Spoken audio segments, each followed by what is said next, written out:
Le 29 novembre est un bien triste anniversaire pour Dominique Lagroux sans père. Cela fait 3 ans que son époux, le journaliste Claude Sampère, nous a quittés. Grand reporter pour France 2, contribuant aux journaux télévisés comme au magazine Envoyé spécial, ce dernier est décédé le 29 novembre 2019, des suites d'un cancer des poumons contre lequel il avait lutté pendant 2 ans. 3 ans plus tard, sa compagne lui rend hommage sur son compte Twitter, « 3 années sans toi. L'oubli de toi n'est pas de ce monde. Et pour nos enfants et moi, la vie devant nous », a-t-elle écrit en légende d'un portrait souvenir. Quelques mois plus tôt, Dominique Lagroux sans père avait déjà rendu hommage à son défunt mari à l'occasion de l'anniversaire de ce dernier. « Tu aurais 58 ans aujourd'hui. Tu as toujours ce même regard », avait-elle écrit le 20 septembre dernier dans un tweet, accompagné d'un autre portrait de son défunt mari.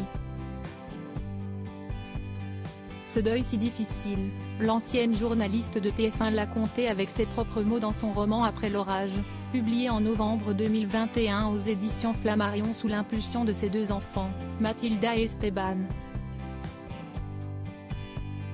Au départ, ce sont des lettres que je voulais leur transmettre. Quand ils ont lu, ils m'ont dit « Merci, mais ce que tu as écrit là, ton amour de la vie, il faut que tu le transmettes. »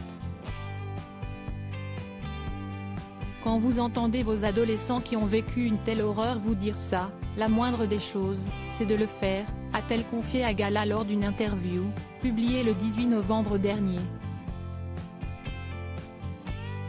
Une nouvelle épreuve 2 ans plus tard. Le deuil de son mari, Claude Sampère, n'est pas la seule épreuve à laquelle la journaliste de 48 ans a été confrontée ces dernières années.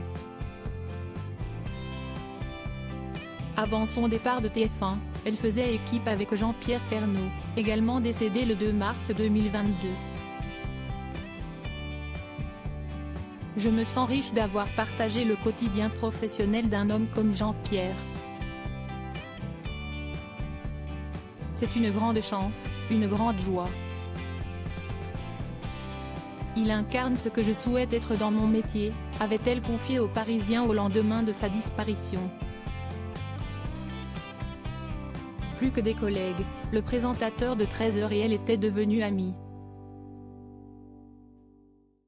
Jean-Pierre était un complice de boulot, un ami, comme ceux qu'on aime, avait-elle ajouté. Article écrit en collaboration avec 6 médias. Crédit photo, Cédric Perrin.